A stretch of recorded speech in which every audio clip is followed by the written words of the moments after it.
Oui, Francis Gillot, le troisième entraîneur sochalien, a appelé la rescousse du club pour tout simplement prendre 2 fois plus de points sur les 19 derniers matchs de championnat. Francis Gillot qu'on va donc découvrir à quelques secondes du coup d'envoi qui va rejoindre son nouvel adjoint, René Lobello. Retour aux sources, donc 4 ans et demi après avoir quitté la formation sochalienne pour Francis Gillot qui lui aussi devait faire face ce soir à des absents à cause de la CAN. Afolabi et Endo sont partis. Du coup, vous allez découvrir cette composition d'équipe sochalienne. Pas de très grosses surprises. Francis Gillot est juste en phase d'observation et donc du coup Dagano est devant et puis Perkis en défense avec Daf. Voilà donc le premier 11 de départ de Francis Gillot et des Sochaliens que l'on va très vite voir à l'œuvre dans ce début de match à Léon Bollé avec notamment Momouni Dagano, ici la chevauchée de Momo Dagano poursuivi par 3 Manceaux, la frappe et ce tacle in extremis de Samuel Bourg. Voilà un nouveau visage au MUC, jeune défenseur central de 21 ans, monté de la réserve, première titularisation de sa jeune carrière en Ligue 1. Le Mans qui doit lui aussi faire face à de nombreuses absences, notamment en défense centrale.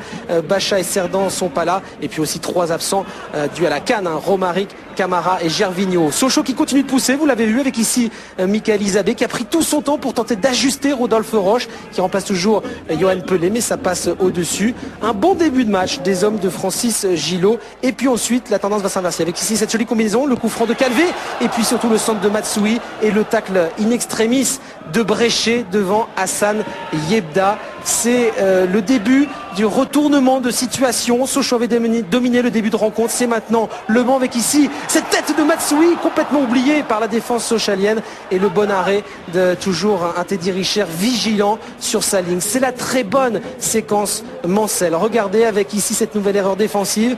Matsui et la frappe puissante de Demelo, une nouvelle fois repoussée par Teddy Richer, impeccable.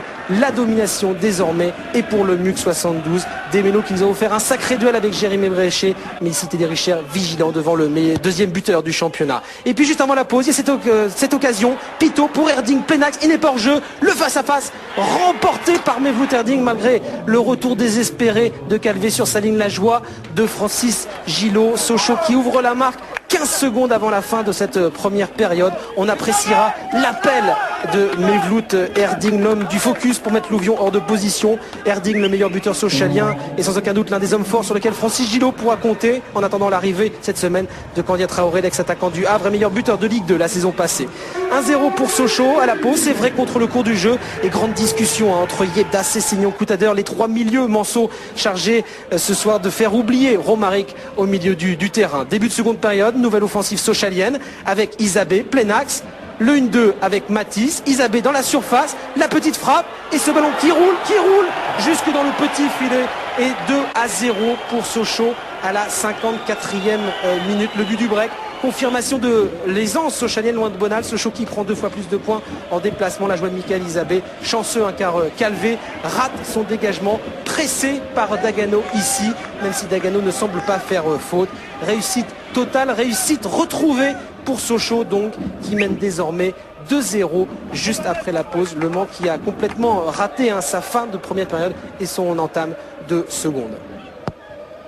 Et puis évidemment les choses se corsent pour Rudy Garcia qui redoutait ce début de mois de janvier avec 5 matchs en 15 jours et un effectif un peu léger. Et puis un nouveau tournant du match avec ici cette faute de Dalma sur Cessignon.